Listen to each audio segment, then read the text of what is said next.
Hey everybody, welcome into late night baseball. We could tell it's the middle of the summer because if you're anywhere on Earth, there's a 95% chance you're sweating like crazy right now. Parker, it's got to be hot where you're at. Yeah, I live in the desert, man, so it's averaging about 100 to anywhere between 100 and 115 degrees every day. And it's only going to get worse. By August, it'll be like 120 every day. So, yeah, no, it's not great, but I was able to beat the heat a little bit and go to Red Sox Angels this past Monday, and that was only like Ooh. 68 degrees of first pitch. So, other than the Red Sox losing that game, I had a great time. What was the final of that game? I don't remember. I don't want to think about it. You've Let me blocked it from see. your memory. I did. Yeah, I drove a couple hours to go watch them lose. Oh man. Let me look. All Tuesday right. and I Saturday gotta know. and I gotta know what Monday. what they put you through, honestly. 9-5 Angels. Mm, Yeah. to the Angels. Yep. Better days. Not Better great. days. They got swept by the Angels on Monday, Tuesday, and Wednesday. So awesome. Wow. Yeah, awesome times. I mean, let's not. I mean, we have a lot to get to. There's a segment later. We're talking about teams that are facing pressure coming up to the deadline. The Red Sox on our list. Maybe they go in a special category of You know what? wave the I'll white do it flag. right now. Breslow says we're still buying. So No, no, no, no, no, no. Yeah, I'm not buying that whatever, shit. man. We'll see what happens. All right, folks, we have a lot on the docket today here at LNB. We want to talk about a trip I made to American Family Field this week. Yeah, Had a we chance both got to to see a game this week. Yeah, it was really really good, and I have some thoughts about American Family Field and the stadium the Brewers call home. We wanted to talk about the home run derby, some announced Hmm. participants, and who we want to see in the derby this year. And then Parker, we got to talk about some teams that are just facing pressure going into the trade deadline, and we have a couple on our list. But first, Team USA, a couple players announced for Team USA as the team slowly comes together under manager Mark DeRosa. As you see things come together, Parker, I mean, who do you want to see on Team USA? Who's on your wish list? So we talked about this right before we started recording. I said I didn't remember who the third person was, but right now we have Aaron Judge. We just got confirmed Bobby Witt will be playing shortstop for Team USA. Is Paul Skeens the third one? Sure is. Okay, yeah. So Paul Skeens is the third one. I forgot we mentioned that on the podcast. So we have a good first three so far. Hopefully, the quality of player that we get on this team remains as high as it has been so far. But I got a few guys that I would like to throw on there as like wish list players that I really, really want to see show up and really play for this team. Um, and I think Cal Raleigh, he's American, Mm, right? I would I'm love to pretty see him sure. on Team USA. I think that's one of the easier ones we can talk about him when we come to the home run derby segment too. So how we're other than Cal Raleigh, where are you at as far as Team USA? Who do you want to see? Man, I mean, for old time's sake, I'd feel like Trout's still going to be on that roster, right? I mean, you would think. Yeah, I would Um, love to see him playing some right field. I mean, we need or yeah, even center. That'd be sick. yeah, I would love to see him there. I think that would be really cool. Off the dome, who else would I want to see there? Um, this is a little out there. I only am putting this out there because he's having a good season, and I just think he would be fun to watch on that stage. Cody Bellinger, Okay. honestly, I think that would be fun. I don't think he's ever been on Team USA, and No, I mean usually he is could play reserved. first too. I was trying to think of a first baseman, and I kind of landed on Goldschmidt. But he could. I mean, Cody could play True. some first. He's never, yeah, he could. He's never really been on the team as far as I can recall, and they usually reserve it, of course, for players that have consistently good seasons, and he's Hmm. not been one of them. But I would love to see. I mean, just be honest, call spade a spade. But he's a fun bat. I would love to see what he would do out there. Yeah, especially no, I'm locked in now on him playing first, but like so right field would be Aaron Judge. Maybe we can convince Trout to play some center field. If you get Cody Bellinger to play left and then like platoon with Goldschmidt at first base, that might end up being pretty good. Ooh, you know who could go in left field? Wyatt Langford. Let's Yeah, do Wyatt that. Langford would be great. I'd like to see Wyatt Langford playing left field. I already settled on Alex Bregman as my third baseman. I would really like to see him playing for Team USA at third base, which kind of leaves us as second base. And I don't know. That's. There's not a ton out there at second base. Should we put Tim Anderson there at second base again? Just kidding. Yeah, put Tim Anderson out there.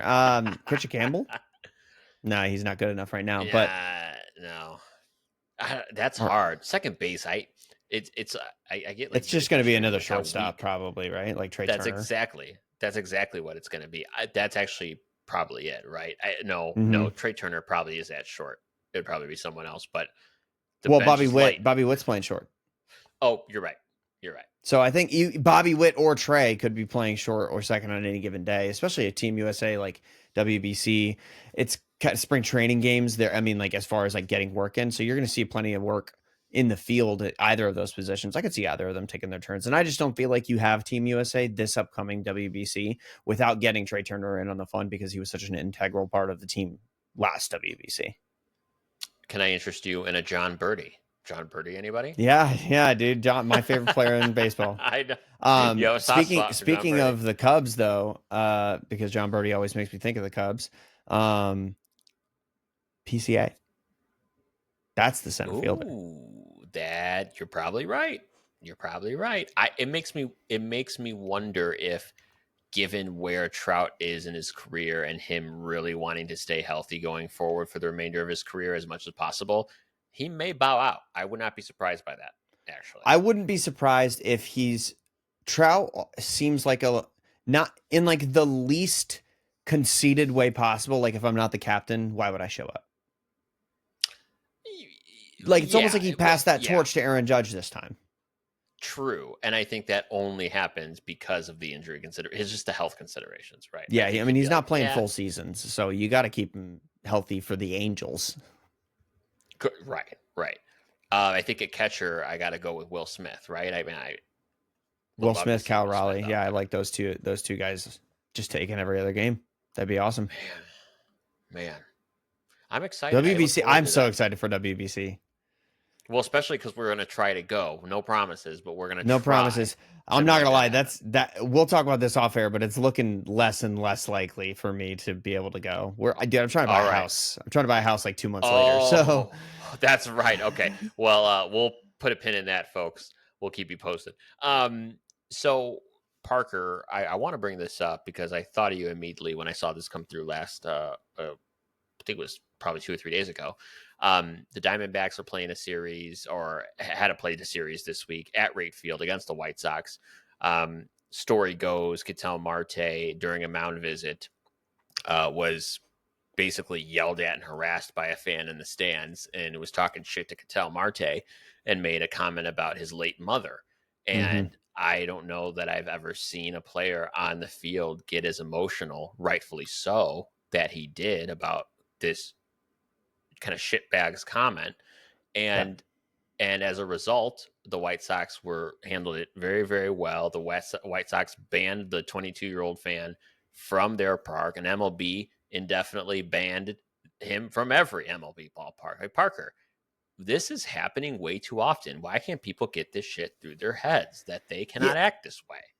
And like, you're never going to find a more freedom of speech guy than me. But I also completely subscribe to the line of thinking that if you are absolutely allowed to say whatever you want, wherever you want, once, because you have to live with the consequences of the things that come out of your mouth. And I think it's absolutely, especially on when you talk about a private organization putting on a show, inviting people to their home to take in a spectacle like Major League Baseball. If you're going to be at a Major League Baseball game with human beings putting on a show for your entertainment, you should be on your best behavior. So we're talking about a game with a very storied history of, fans showing up in droves to consume the product on a daily basis. No major sport brings in as much fan attendance over the course of a single season than MLB because they have so many games that are so heavily attended. We're talking about back in the day, fans used to show up in suits to these games. Suits and dresses was the attire. And I know that sounds like I'm calling back to a time that, isn't very relevant right now, but I think that it speaks to the fact that like baseball holds itself to a standard, and those comments saying I sent your mom a text last night is just to a guy who lost his mother tragically in 2017 and clearly has had trouble dealing with that and deals with that every single day of his life, that is just unacceptable. And that's unacceptable to present in an environment where we're trying to grow the game in front of children that are going to be playing this game for the rest of their lives and be fans for the rest of their lives. It's not a precedent we're trying to set. And it's beyond baseball, right? I mean, No. there's certainly an expectation in the baseball community to act a certain way, but just also be a decent human being. Which, Yep. if I'm being honest with you, don't mean to make it too big here, but I feel like it's something that's just seemingly dissipating from our discourse. Is just the importance of being a decent human being and respecting your fellow man and woman. And I feel like, unfortunately, this year particularly, we're seeing more of that in baseball than we've ever seen. And I don't know, I'm not going to go into why that is or what causes that. All I know is it needs to freaking stop. I I actually think I'm on another side of that, which I agree. We're hearing about it a lot more, but I think it's because action's being taken. Like I feel Fair. like we're getting people are being banned more is what's happening, and I have no doubt these comments were happening prior to this year. I just think Sure. that it's being Sure. handled publicly the way that I think it should be this year. Yeah, yeah, absolutely. So that was definitely hard to watch, hard to hear about this week. You never want to see a player go through that because at the end of the day, I think Parker, you'd agree. Um, we don't know these guys. This is a kid's game, a sport that we follow on a daily basis. But like, I know you and I respect the hell out of these guys, and you feel a certain way about them. And I almost feel like you're like protecting them as a fan, and you feel a certain way about that. About like, hey, these are my boys. Like they're not Yep. my boys, but you feel that. And like when a player gets that, I personally get very very pissed off about it. Yeah, I mean, Jaron Duran, who famously has come out about his mental health struggles, he just did an hour-long sit down with Section 10 podcast, and he talked about how like people forget people think that these players spawn into existence at 7 o'clock at night, and they cease to exist when the game ends. Mm. And that's just not the case. These guys go home and they have their demons and they have to battle the mental health struggles that come with playing 162 games in like 185 days. So it's just not okay to treat them as anything less than the human beings they are. No, certainly not. Parker, you found yourself at Angel Stadium this past week. Mm-hmm. I found myself at American Family Field. Yeah, I let's talk about it, actually man. went out to Milwaukee on Wednesday. I my day job, folks, is I am in human resources. So anytime you can get me going someplace where I can get updated on employment law and experience baseball, it's a good damn day. There you So go. that's what we did on Wednesday. And Parker, I was in the house for an epic pitching matchup: Paul Skeens v. Jacob Mizorowski, and whoo-wee, dude, I'm gonna tell you what, I enjoyed the hell out of that. I have a lot to say about that, but before we do that, have you ever been to American Family Field or I've formerly known never I've never been to American Family Field. The only Central Division ballpark I have been to is Great American Ballpark in Cincinnati. Every other it? ballpark in either Central Division, blind spot for me. Okay, let me just come out and say that I think American Family Field is 100% underrated, Yeah, it and gets a lot of crap. it gets a lot of crap, and people compare it in style and build to Chase Field, which it undoubtedly is. Yeah. Um, However, it is such a fun place to experience a ball game. I wish I could show you the pictures, and I forgot to even send them to you. It was a Wednesday 1 o'clock game. This place was packed. There were Love that. not many empty seats, and you got to love Brewers fans for that. But the ballpark is just cozy, right? It's a dome park. It was a nice day. Obviously, the roof was open, but to have that flexibility, I've always been an advocate of we need every MLB stadium to have a dome, right? I mean, at least the vast majority of them. I would love that. Yeah, I think I'd be okay with it becoming a new mandate, genuinely. I think Yeah, that there yeah, are older parks that will get a exemption from that, just like they've gotten yeah. exemptions in other ways. Like for those of you who don't know, Wrigley Field and Fenway Park both have exemptions for the layout of their field and certain aspects of their dimensions. And I think that's perfectly fine. It Yeah. doesn't create such a radically different game of baseball that I think that it's worth making them fall in line in terms of regulation. But if it were a situation where it's like, hey, we're playing baseball in an environment where it would just create a better product if we had a more environmentally controlled atmosphere to play in, I think that's totally fine. I mean, when you think about it, teams already tend to police this because rescheduling and rain delays and things like that and rain outs, they cost the Mm. teams money. So I think Oh, yeah. teams that play in places like Seattle, like Houston, they've already put domes in their ballparks because that just creates a better environment for their fans, and a more reliable weather environment is a better way to fill seats. So I mean, American Family Field is in Milwaukee, famously a very, very cold place to be in the later months of the year. So they know if they're going to have a compelling environment during playoff baseball, then they need to probably have a dome. And I would be, I think, okay if like Kansas City were to build a new ballpark, which is something they've been talking about. If they had a dome and could play games in 72-degree weather during the dog days of August, yeah, I think that would probably make a better product. And as much as I don't like AstroTurf as a baseball purist, if that's what it takes to give an environment where we can get healthier players for longer, I'm all about it. Absolutely. One thing I will say about American Family Field, and this is one gripe that I have, and it's a significant one, is how you go to like independent league ballparks or minor league ballparks, and the whole outfield wall is just ad, sponsor, sponsor, sponsor. It's just like smacks you in the face. Yeah, It, that is American Family Field. If you look at their outfield, their foul line to foul line, I mean, dude, there is not every inch of the one wall. section anywhere that does not have different colored logos and sponsors, and it's very like campy and Yeah. weird and just a distraction that I didn't love as much. I feel like if presented in the right way, and like if that's the vibe of the atmosphere, I feel like that's okay. Like I feel like if I went to a game at like Ebbets Field back in the day, it would fit right in. Like all those ads, and like you're in the middle of Yeah, Brooklyn and the walls are weird sure. dimensions. Like I feel like that fits an environment like that.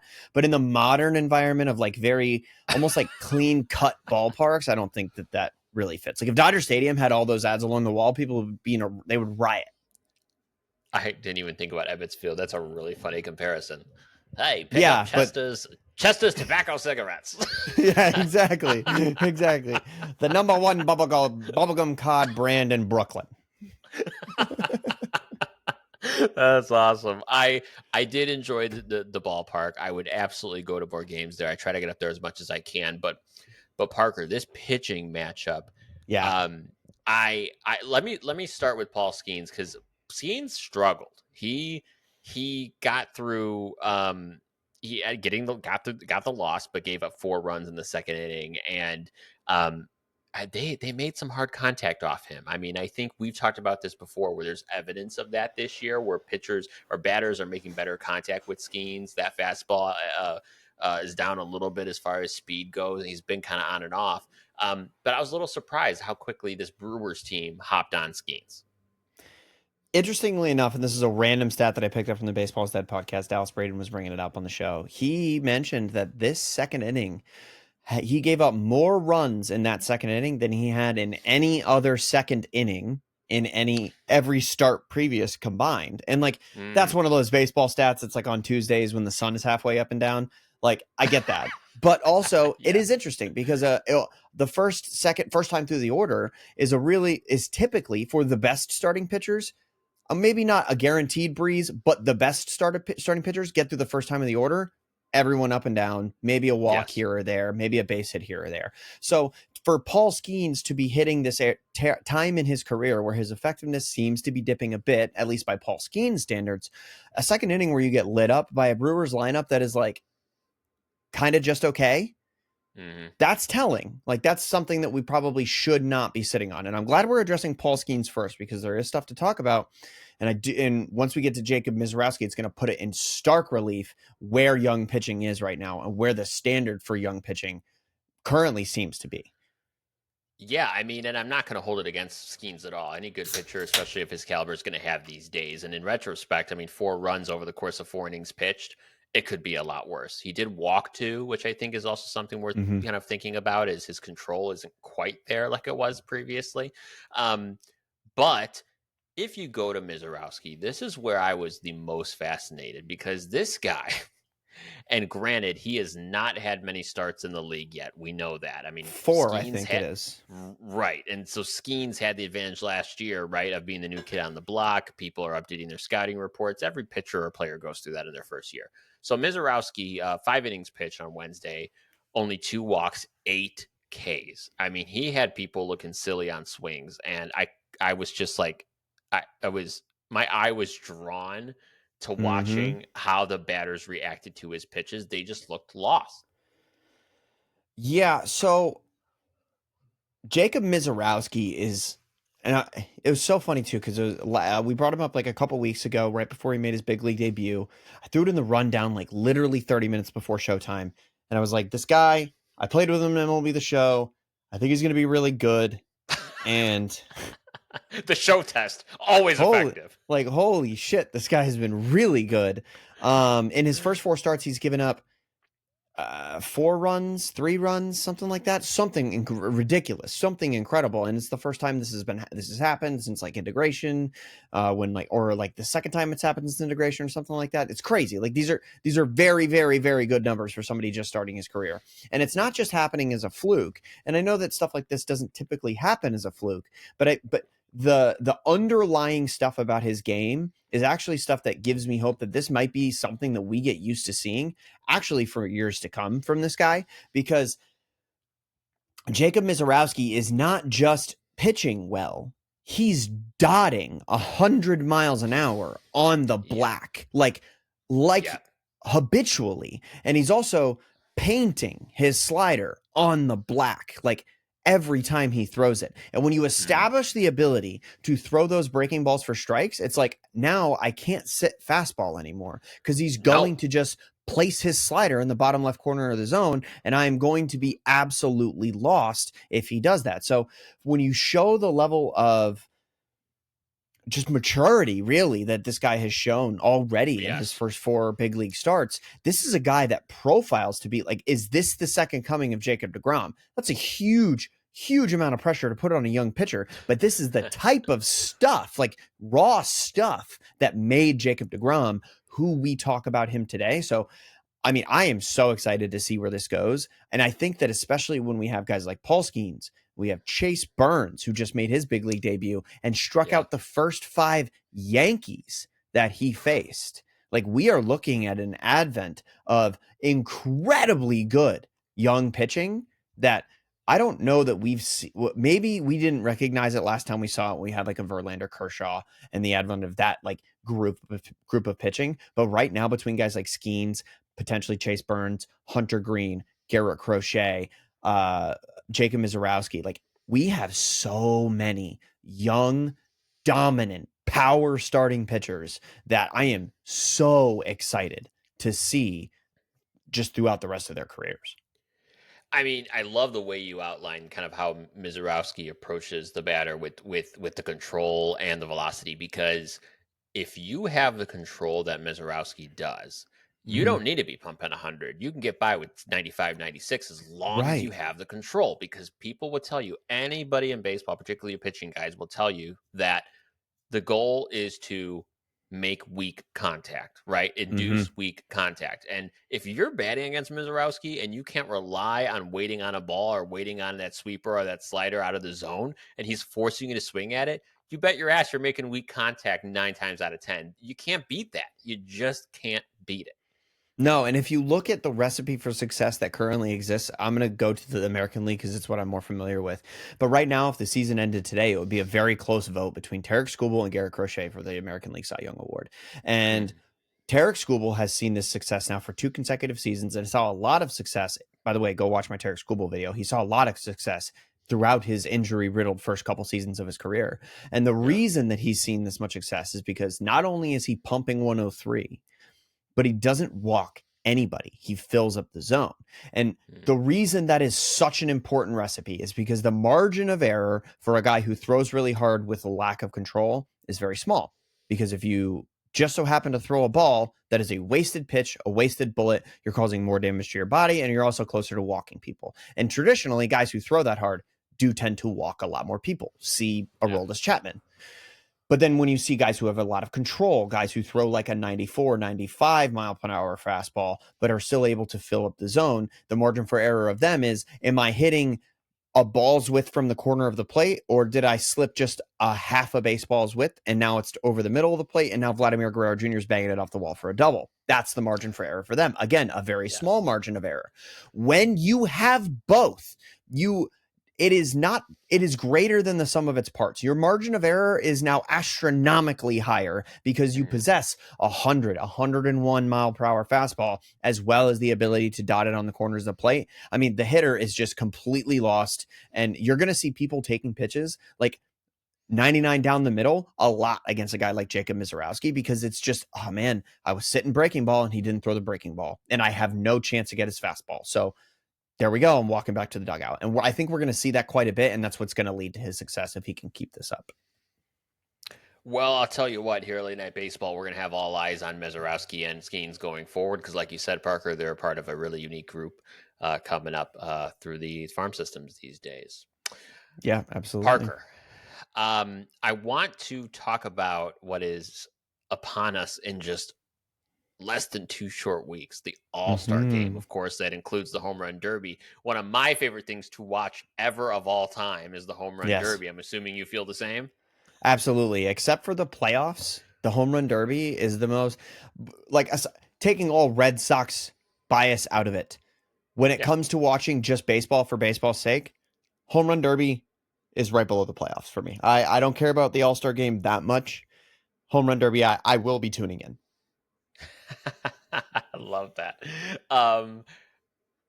For the Home Run Derby, we got one announcement so far as I can tell, is Ronald Acuna Jr. has raised his hand and said he's going to participate, which, I mean, of course he would, because it's at Truist Park there in Atlanta. But it got me thinking, Parker, who do we want to see, right, in the Home Run Derby? There's some interesting potential names this year, some newcomers I think we would like to see. So, Parker, why don't you hit me with one? Who do you want to see in the Derby this year? A newcomer, one that's never been in there before? Why don't we start with a newcomer? Yeah. I want to see Oneil Cruz. That was not even on the list that you gave me. How about that? Did I give you a list? You gave me a list and Oneil Cruz was not on it. Oh man. Oh yeah. I didn't even think about that. I was just thinking of guys off the top of I forgot I wrote that list. It's a couple days ago. Yeah, dude, I want to see Oneil Cruz in the Home Run Derby. And then I had 3 other guys on there now that I look at it that I also really want to see. We've already seen Aaron Judge win a Home Run Derby. I think a return to the Home Run Derby would be super cool. Anytime those guys can kind of go in there and try to win another one is great. I also have Rowdy Tellez because I think he'd be hilarious to sit there and just watch bang. The recently designated for assignment Rowdy Tellez, really? Yeah. Okay, so I think this is actually a really good segue, and I'm glad you mentioned that. Really good segue into what I think would be the best thing in the Home Run Derby. I think the Home Run Derby should become more like the NBA dunk competition, where the NBA dunk competition they've been known for teams to like give a quick 1-day contract to a trick shot dunk guy on YouTube to come in and wow some people during the dunk competition. But I think if you were to bring in Rowdy Tellez, even though he's designated for assignment, or maybe Will from the Baseball Bat Bros on YouTube, and have them go take some hacks at the Home Run Derby, that would be an amazing show. Like I would be so excited to see something like that happen in Major League Baseball. My mind. Hold on. My mind is blown because you just meshed the celebrity softball event with this event essentially, and like, to take it further? What if you had 4 like Joe Schmoes versus 4 MLB hitters? Yeah, that would be so sick. Like Will, I immediately think Will from the Baseball Bat Bros. He's honestly the only one that I really, maybe like what a couple of the Bananas guys could probably get in there and bang a couple balls out of the yard. That'd be pretty cool. Or maybe even just like see what Barry Bonds has in the tank these days. Like I would love to see like a celebrity side of the bracket and a not so celebrity side of the bracket, even if it was a separate Wow. event. I would much prefer a wow, you really got my head spinning here. So I would prefer a instead of a celebrity softball game, which is always I don't really care about it. I would rather do a like celebrity and alumni home run derby Or separate. like That would be MLB has the Home Run Derby X. What if you just mashed that event into All-Star Weekend and you do have like a maybe a retired players event. So like Johnny Gomes does Home Run Derby X. I know Nick Swisher still gets in there and takes hacks all the time. Like it would be super cool to see that. But then you have like Will, the wonderful, a couple of the like the AUSL softball players, get them in there taking some hacks and see how many yeah. they could hit. Like I would love to see a bracket made up of people like that. That would be a really good show that I think I'd tune in for. I was not expecting our conversation to go there, but I love everything about that. Um, There you here's go. here's who I have, Parker. I feel like obligatory. It's obligatory that I bring up Cal Raleigh. Obviously, I mean the Oh guy yeah. is I mean, he just got. tearing it Did up. you see he got announced today? He's going to be in the Home Run Derby. Oh, I did not see that. Okay, that's Yeah, great. I'm he excited. will be in the Home Run Derby, and Acuna was also confirmed for the Home Run Derby too. He speaking about Cal, he is on another level. Like I cannot even explain why. He is just otherworldly right Nobody now. can. He's doing stuff that Wow. nobody has done yet. Wow. And you see some of these pitches that he's hitting out of the park. This Yeah, isn't a guy that has a hot spot of the zone. He's catching them everywhere in the zone. yeah. He's like hitting balls low and away over the left field fence. It's great as hitting lefty. By the way, he's a switch hitter. So like, Yes. it's absolutely incredible what this guy's been able to accomplish so far. Uh, I would love to see him, and I can't wait to see him in the Home Run Derby. And then I don't know that it's been confirmed, but I mean, we can kind of just pencil Pete Alonso in. I would assume he's going to be I there. would He's think kind of so. become the mascot of the Home Run Derby, and I'm all about that. Yeah. It's I don't think it's as much at risk of becoming not lame, but overplayed as people give it credit for. I love the fact that he's like the Home Run Derby guy. I'm all about that. So I hope he gets confirmed as well. And one last guy, I don't think I didn't get a chance to bring up, but Vinny Pasquantino. I would love to see him get out there and take some hacks. Oh, I'm a big Vinny fan. I think he is. I think he hasn't even come into his full power yet. I don't even think we've seen it. I No. think we're just seeing a slice of it. And what better way to put yourself on the stage than do it in the home run derby for sure? Because maybe more in depth or intense baseball fans like us know a lot about Vinny. The average everyday fan probably doesn't. Yeah, or like, oh, dude, Jack Caglione. That would be cool. Get a MLB, we rookie try in to there. market our young guys. That'd be sick. Yeah, absolutely. I'm digging that idea. A few guys for me that I picked for specific reasons. Kyle Schwarber. I Oh have yeah. a spot in my heart for Kyle Schwarber. And if there's anyone who hits bombs as majestic as anybody, it's Kyle Schwarber. I don't think that he has ever really been interested in home run derby stuff, but if he just kind of bit the bullet and did it this year, I would love that. Yeah, I I don't want to see a guy like Mookie Betts in the home run derby again. Oh no, Uh, no. I don't want to see Bobby Witt in the home run derby again. These line drive power guys that just like they'll hit 115 miles an hour and it'll clear the fence by a foot. Like that's a lot of their Yeah. home runs.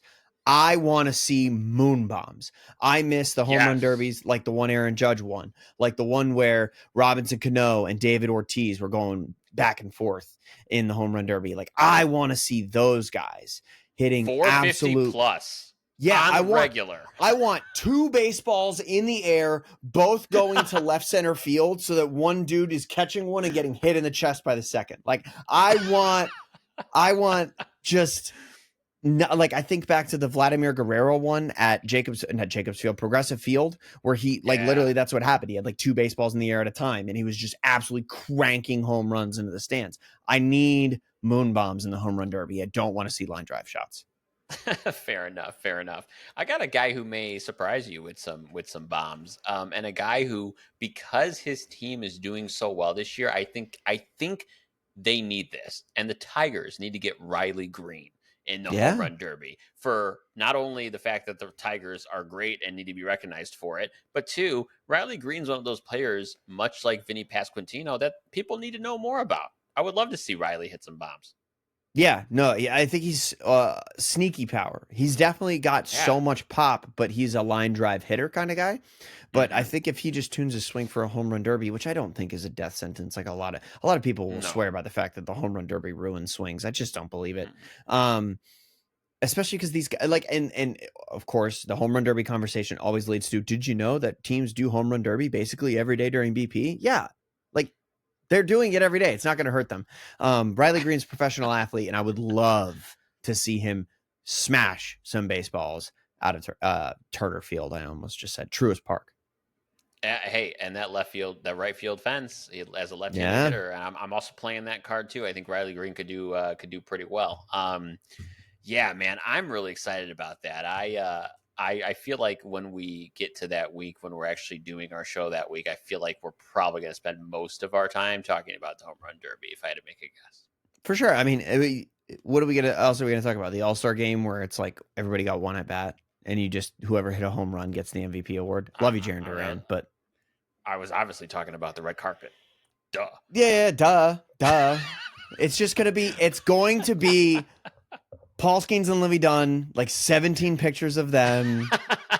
One of Shohei's dog. Yeah, of course. Yeah. Decoy is gonna be there. That's basically what it's gonna be. Someone's gonna wear a jacket but no shirt underneath, and there's gonna be a lot of pictures of that, a la Manny Machado. No, not even. Remember, Javi Baez is back, and you know his ass is going to be thrown up there with that look. If it's going to be anyone, it's going to be Javi.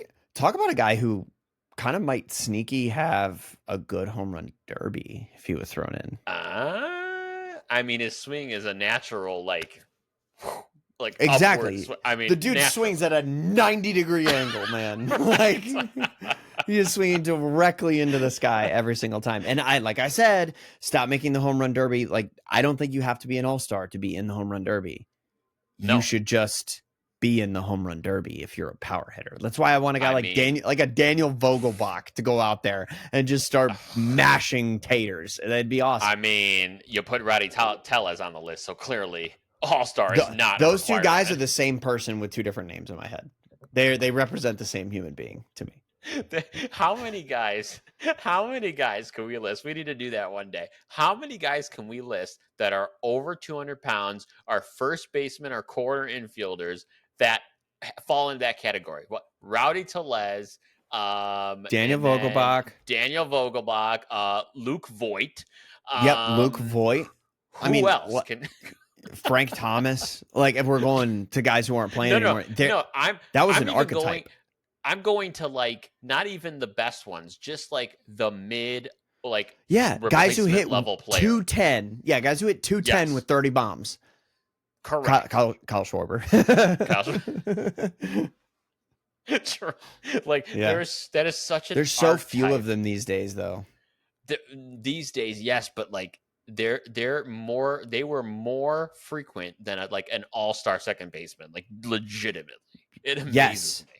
Yes, it was such a legitimate position on your team. It was almost like carrying a goon on your hockey roster. Like, you carried a dude who just hit tanks, and that was all he did. He couldn't play the field, so you'd slap a first baseman's mitt on him, and he'd go hit tanks. Oh, man, that's much more prevalent during the steroid era. I was going to say how much the game has changed. Yep. Parker, I want to wrap up tonight by talking about Jason Giambi. Yes. And for those of you who are listening to this, just this segment that was cut here, and you not listen to the previous conversation, please go back and listen to the whole podcast to know why we brought up Jason Giambi. Thank you, Parker. Sorry, but I want to talk about the trade deadline because we're getting up to it. It's on my favorite times of the baseball calendar, my favorite sections of the baseball calendar. And I want to talk about teams that are facing a hell of a lot of pressure going into this deadline. Two come to mind. I want to start with the Yankees, Parker, because you brought them up. Tell me about why you think the Yankees are going to be really facing the heat come the trade deadline. Well, I think that there is a lot of stuff they need to address on this Yankees line. Like, I think one more pitcher would probably do them a lot of good because I think right now it's like Clark Schmidt would be their game 3 starter if they were to make the playoffs today. Not Mhm. necessarily at the level that he's performing right now. I just don't think that that's the guy that you want starting game 3 for you. So maybe we figure out who's doing that. So I think they're going to be buyers, and I think they'll be very active at the trade deadline. But right now, I mean, whatever the problem is, the Yankees are not playing a great brand of baseball. They've had a lot of issues over the last couple of weeks to the tune of the coming into play today. Tampa Bay is only half a game back of the New York Oof. Yankees in the only division in the American League that we were like, someone's running away with it. It's the Yankees against everybody else. Like, everybody's playing for second. Well, it doesn't really seem to be the case anymore. The Yankees had a really tough stretch of games, and it's starting to look like it's biting them in the butt because the Rays are here and they're playing better baseball than we kind of thought they would. Now, I have an interesting point to bring up about that. How much of that is due to the fact that the Rays have played most of their games at home so far this season, because that's as we get into the summer Mhm. months when they don't want to be playing at Steinbrenner Field, they're going to be playing a lot of road games. I think we will see their record tank a little Yeah. bit as we move through the rest of the schedule, but it's something to be said. They're winning Major League Baseball games no matter where they're doing it. And right now it's got them very competitive for the American League East. So, yeah, I think that the Yankees will be buyers, and I think the Rays will also be buyers at this deadline. I mean, you gotta appreciate that both teams playing in Yankee-owned facilities are doing very well, and Yeah, well, something in the water out there. something in the water. But here's the deal: the key point there is they're now only a half game ahead of the Rays, and the Rays continue to be just like the rash you can't get rid of. We thought the ointment was going to be the Orioles, and that turned out not to be the case this year. Nope. So the Yankees look like they're just going to kind of try to fight off these Rays here, but don't sleep on the Blue Jays. If I'm being honest here, do not Mm-hmm. sleep on the Blue Jays. They're only 3 games back. They have actually put together a couple weeks of solid performances here. So I think you're right. I think the Yankees find themselves in a position where you're not really going into a playoff series being confident in your first 3 starters. We've always said if you're going to go deep into the playoffs and certainly into the World Series, you need 3 like B plus and above starters. And they certainly don't have that. Um, I don't know that the offense is really the problem. I really do think this is an offense that will kind of take it to another level some point here soon, and certainly in October. Yeah, I think that they'll show up. I think if you start seeing a little more from guys like a DJ LeMahieu, maybe Cody Bellinger, Goldschmidt's having a very good season so far. Maybe Volpe kind of figures it out, but then at the end of the day, your lineup is anchored by the best hitter on planet Earth, whose success largely determines the success of his team, and that's Aaron Judge. And he has Mhm. had a cold couple weeks, and that's part of the reason why Mhm. you haven't been seeing as much from these Yankees. As Aaron Judge goes, so do the Yankees. And we've seen that so many years in a row now. When he's hurt, they play basically 500 baseball. When he's not hurt, they play like 600, 700 baseball. So if he hits like Aaron Judge hits, and I don't think he's going to keep up, and he hasn't kept up the pace that he had at the beginning of the season, but if he does find a happy medium where he's still the extremely effective hitter that we have seen him be for years now, you're going to see these Yankees potentially, basically, I think they will win the division.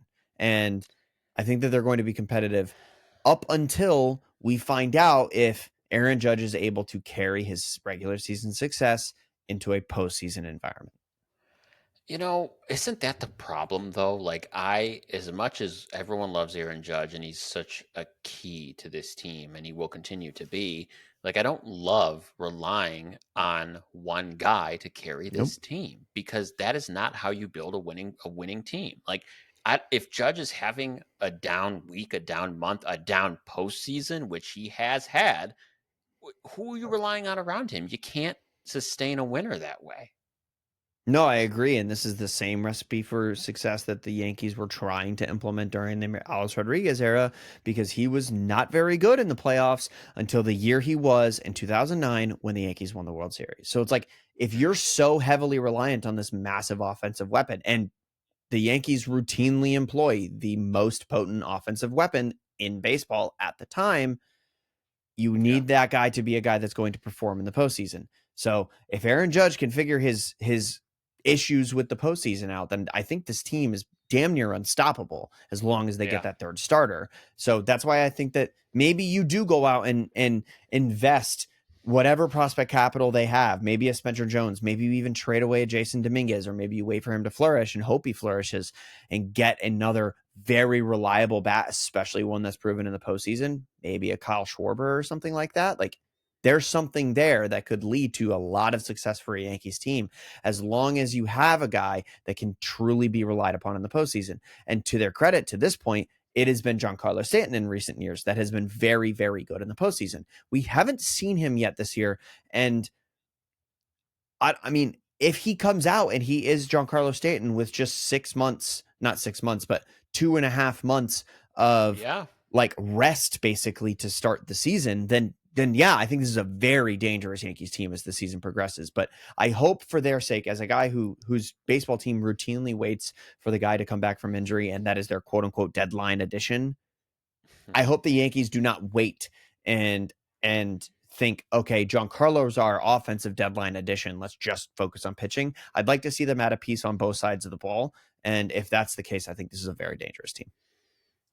Yeah, I agree. I think they're certainly not going anywhere anytime soon, and they're not going to just let the Rays walk away with it by any stretch. Mm-mm. In the National League, Parker, though, the Cubs have a little bit more of a precarious situation. I was thinking about this a lot today, and Mm-hmm. the Cubs, for me, it's worth talking about because they don't have just a right now problem. They also have a later problem. And the reason I say that is if you look at the Cubs right now, they had at one point a healthy 4.5, 5+ game lead in the NL Central. That has now been down to 3 games. Okay. Mm-hmm. So uh, I'm not necessarily saying the Brewers are going to keep this up and go ahead and take that division. I still think it is the Cubs division 100%. However, right now, the Cubs are not as deep in the starting rotation department as other teams that make deep runs in the playoffs. They just sent down one of their rookie starters, Ben Brown, who has been entirely inconsistent since he's been up, albeit even though he's a top prospect. And you talk about the top 3 guys like we talked about with the Yankees, right? I mean, you're looking at when your number one guy who's caught kind of a light in the pan, Matthew Boyd is your Yeah. number one guy. Like that can't happen if you're wanting to make a run. I mean, they're relying on him, a returning from the IL Shota Imanaga, and a bunch of rookies after that. Thank God Jameson Taillon's having a good year, but outside of that, um, I, I have concerns. I have concerns they're not built for long-term success deep into a postseason. We mentioned this, and I'm sure you remember, we mentioned this earlier in the season, that this was our big concern about the Cubs. Because when Justin Steele went down, it was like, oh shit, what do we Mm-hmm. do now?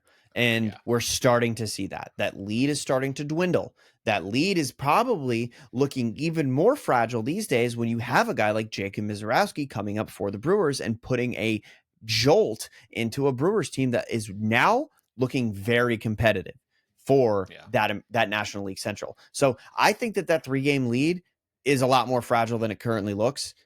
And I think that the Cubs are going to find themselves in a lot of trouble here moving forward, especially because, like we said, when Justin Steele went down, and even at the beginning of the season, the pitching's thin. The Yeah. pitching's thin, and it's not going to get any better unless you seriously take a look at who's available at the deadline and try to add them to your roster. Because this is a Cubs team whose best starting pitcher over the last decade has been Kyle Hendricks, and that guy he's not My who he God. was, and now he's on the Angels. So like, you were relying on Justin Steele to be like the Garrett Cole of the Cubs, and just, I can rely on this guy to give me the chance to win every single time he's on the mound, and he's not there for the rest of the season. He won't be there. So who are you bringing in that is going to step up? And at the beginning of the season, when Steele went down, we talked about Sandy Alcantara. He's the guy. You got to go get Sandy. Go get him Yes. today. Well, it's looking like a great decision to not go get him that day, because Right. Sandy has been terrible this season. But the problem is now, who's the next guy? Who's on the trade block? Well, they Can I are. interest you in a Lucas Giolito? The Cubs would probably say yes because that is where they're at right now. Honestly, Mm-hmm. it looks like they're still going to look at Sandy Alcantara. It looks like they're looking at Edward Cabrera, also in that Marlins rotation. Would be Mm-hmm. a good pickup, cheaper pickup, which I know they would like. But Would it be but cheaper? I here, mean, how much control does Cabrera come with? It. I think it's a lot. no, it's a lot of control, but his contract is just much better for them. So if we look at the contract there, remember they would pay for Sandy the remainder of the 17 million this year, 17 million next year, and then a 21 million option, I believe it is, for the following. So that's pretty steep. Yeah, It is 21 million, yes. I think that would. I mean, Whereas, that just makes Sandy cheaper, though, right? Like it would take less prospects to get Sandy. oh, I meant like just the actual Oh, like monetary value. Yeah, monetary value. Oh, I yeah, when it yeah. comes to trades, I just don't know. Like, especially on a team that's trying to win, I don't really. I'm not. I apologize. I didn't. I missed that, but it's just because the way that I'm thinking about it, like expense to me is like, what do I give up to Sure. try to get him? And that's why I think Sandy's actually a better option for them. Yes, he's more expensive now. Yes, it's a more volatile person to bring in who may not even be the guy that you thought he was going to be at the beginning of the season, but he's not. He's going to cost pennies at this point compared to an Edward Uh, Cabrera, who I think will kind of raid the farm system.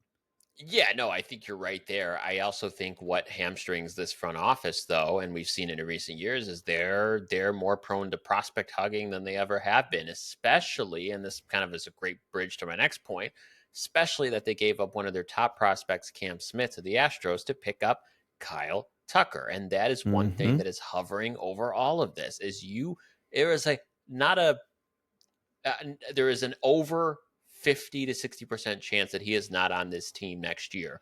And you have to still replace his production, think about what your long-term plan is, because here's let me kind of lay this out for folks. You may lose Kyle Tucker, okay, coming Mm-hmm. up after this season. Now, if you look at the rest of this team and you go into the 2026-2027 offseason, who's a free agent at that point? Well, now you're looking at Ian Happ, Yep. Seiya Suzuki, Yep. Jameson Tyone, Matthew Boyd, and also Nico Horner. You have to That gets win scary. this year. Yes, yes, You that have gets to do it. really scary. And not even to mention, because if this thing couldn't get have any more layers, 2027, you're looking at a potential work stoppage with the Mm-hmm. new CBA. I mean, I don't mean to be a downer for Cubs fans here, but if they don't go pedal to the metal now this year, any window that they had or think they have could dissipate very quickly. Yeah, no, I completely agree. The Cubs find themselves in this situation where it's like we need to spend what prospect capital we have to win this year because nothing after this year is guaranteed. And even more so once we trade away those prospects for to try to win this year. So it's like this is the only constant that is going to apply to this team past the 2026 and 2027 season so far is Craig Counsell. Like that's it. So Yeah. Well, okay, so let me silver lining for Cubs fans here because I think this is where you can fix this roster and be fine. mhm. Let's not forget you still have Dansby Swanson through 2029, whatever. Dansby's Dansby. He's going to play However, defense. he's going to play defense and he'll give you a little bit of pop here and there, but nothing extravagant. Dansby, yeah, PCA now. You have Matt Shaw at PCA third is base. God. I He's mean, so how? Okay, I have missed out on Matt Shaw. Can you tell how is Matt Shaw doing? Because he got sent back down, didn't he? And then he's back up. yes, he did get sent down. He came back up. He is doing a little better since he's got back up. He's still only batting 215, but since he came up, he's making better contact. So I think he's the weaker of the bunch, but I think there's still potential there with the bat. So having said that, if you add him to the list of a Swanson, a PCA, Michael Bush, who's been resurgent since coming from the Dodgers and playing first base, and hopefully you get something more out of Matt Shaw, then maybe you do invest in a Kyle Tucker and add a couple smaller pieces that are not breaking the bank, and you can still do something with this thing. Like it's possible. Yeah, absolutely. I mean, to your point, the big league level is rife with developing players. Mm-hmm. But even that only buys you like 4 more years because those True. guys are going to start being expensive in arbitration as long if they're performing to the level you think they will and they become the assets that you're relying on them to be to keep you competitive over the next 3 to 4 years, they're going to become expensive in arbitration, which is then going to limit your ability to sign, big name free agents if budget is a limiting factor, which frankly for the Ricketts it has been. So And it shouldn't. That's the most it's the frustrating thing Chicago about fucking this. Cubs. It shouldn't Come be. on. It shouldn't be. And I feel for all my Cub fan friends, because I used to be one and I used to feel this way and I still do, is there is no reason the Cubs should be anywhere outside of the Red Sox, Yankees, Dodgers wing of spending. No way in hell. No, I completely agree. Except the Red Sox this is the first year, and they may not even be after the trade deadline. But this is the first year they've broken the luxury tax since 2022. I mean, yeah, that's a good point.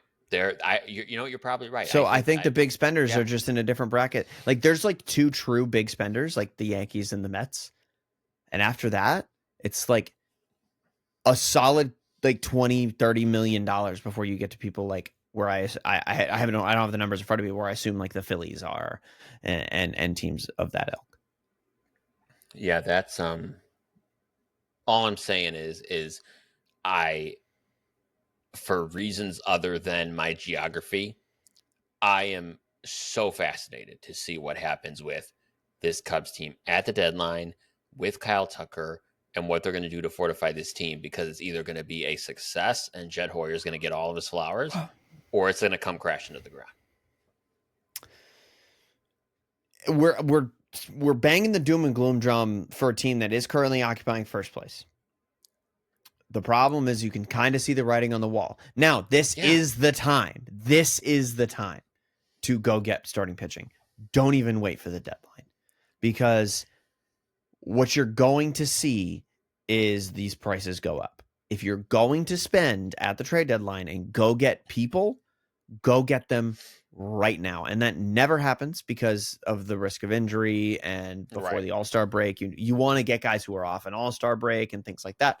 So I get it. I understand. But at the same time, make an offer you can't refuse, that the Marlins can't refuse. Maybe bring in both those guys. You can probably offload the Sandy contract along with Edward Cabrera if you give a massive prospect package. Maybe that's the move. You get even if they're just eating innings, that helps. So we'll see. I am high on the Cubs. I do still think that they are in that top tier of National League teams. They are going to be in the playoffs. It's just basically how are they going to get there? So, I mean, that's where I'm at with the Cubbies. I think that they're going to be good. I think they're going to remain good throughout the season. And I don't know if it's a World Series year, but if I had to pick, my NLDS teams, it's probably like the Dodgers, the Cubs, the Giants, and one other. I don't know, another team I'm not thinking of. The Phillies. Yeah. I don't think your point's incorrect. I think I think they're going to win the division, right? Let's not downplay that, of course, but it just still comes back to the first 3 pitchers you got. I mean, they don't even have 2. So if you're going up against a Dodgers, a Phillies, even right now, even the Braves, like you're going up against most NL top tier teams, you just don't stack up in the pitching department. That's a concern. No. Yeah, especially the NL is very, very deep as far as in terms of pitching. When you get to the playoffs and you're going against teams that are starting like, a rotation headed up by a Zach Wheeler or a Dodgers rotation that has 3 guys who could be number ones on other teams. And then the Giants are rolling out like Logan Webb and Robbie Ray and Justin Verlander. It's like, wow, what do we do now? I know. So, yeah. So moral of the story, make an offer that they can't refuse. You just want them to, Don Corleone it this trade deadline. Yeah, absolutely. Make a crack deal in Miami. Okay. Let's make a hard left really quickly here. All right. So, Parker, we always do last word. We're getting to the end here. What's your last word for tonight? My last word for today is that the Boston Red Sox currently just are coming off of a sweep of the Los Angeles Angels of Anaheim, California, and they are also currently losing to the Toronto Blue Jays 4-0. They've already given up 10 hits. It's just not looking good in Red Sox land. Craig Breslow says we're buyers at the deadline, like I said earlier. Sell the farm. Just sell out on the season. Just I want to trade Lucas Giolito. I said this weeks ago, and then they Oh won 6 games, and then I looked like an asshole, uh, and I'm never once changed my stance. Sell the season. Please just make this a developmental year. Give these guys some time to develop and get something back to keep the farm system good. Because right now, Franklin Arias looks like your number one prospect once all the rest of the prospects graduate, and it's just not a name that I'm okay being my number one prospect in the system. oh my God, I am so sorry, and it's been a pleasure and a joint pain that I've seen you go through this. This has just so fallen off a cliff for you. Wow. Mm-hmm. Holy Yeah, shit. it's ridiculous, man. I can't. It is true. Like trade Jaron Duran. I love him on my team. Trade him. Trade Lucas Giolito. Oh, Extend Bregman, and then go into next season. I'm not even expecting you to sign Kyle Tucker this offseason like I was hoping for Juan Soto this past offseason. I just want pitching on this team. I need the ability to win more than just one baseball game when Garrett Crochet is on the mound, because I truly believe that the young guys on the team are going to develop to the point where they learn how to play winning baseball. I think Marcelo Meyer, Roman Anthony, and even Christian Campbell are just too good. I think that they're too good to not end up being very good at the major league level. So give them a chance, give them a season to really, really, get their feet underneath them, and I'll see you next year. I don't mean to put salt in the wound. That's not what I'm about to do here. But like I go back to those weeks in the winter when you and I were going back and forth about how close Juan Soto could have came to the Red Sox. Dude, like alternate universe that. If that happened, we are having a totally different conversation right now. It blows my mind that the Red Sox would not roll out the Brinks truck for that guy and figure it the fuck out. Yep. There's a world that, like an alternate dimension, where this past offseason, the Red Sox trade Tristan Casas before he gets hurt for a Brian Wu. And Oh my then, like, that was on the table. That was 100% a conversation that happened this offseason. Imagine you trade Tristan Casas for Brian Wu. You sign Juan Soto in free agency. Pete Alonso doesn't end up signing with the Mets because what the fuck's the point if they don't have Juan Soto? So he ends up signing with the Red Sox. All of a sudden, your lineup is absolutely fucking titanic. And you have a Brian Wu on top of a Garrett Crochet. Like, we're talking about a team that it's like, okay, who's their ALCS opponent? I mean, That's what I'm the saying. Like, American that's League's the not tier as of strong team. as it used to be, right? I mean, Right. they would be the ultimate favorites in the American League by a large margin. Mm-hmm. Yeah, and it's crazy how close. I feel like every one of those moves was close, and it sucks to see where we're at now, where it's like a team of 6 or 7 young guys, a Trevor Story and Alex Bregman who's hurt, and it's like so close. Oh, goodness. Um, my last word tonight, folks. The Chicago White Sox are celebrating 150 years of White Sox baseball. I've said that before, and they have dropped the first episode of their '05 Forever documentary on the 2005 championship Chicago White Sox, and it is awesome. And they're releasing I'll have the to watch that. I think I episodes kind of. saw that on YouTube, right? Yeah. Make sure you catch it. It's a 13-minute episode one on YouTube. And I'll tell you what, you want to see the ultimate team to catch lightning in a bottle and have everyone have career seasons. It was the 2005 White Sox. So check that out. I love that. If you're listening to this podcast and you go to YouTube to watch that, before you go there, go to Late Night Baseball, subscribe, like the video, start watching us on there, because my camera quality is pretty fucking sick and you should see my beautiful face. Yep. Heck yeah. If you're here for baseball and Parker's beautiful face, you know where to find us. Catch you next week here on Late Night Baseball. Take care.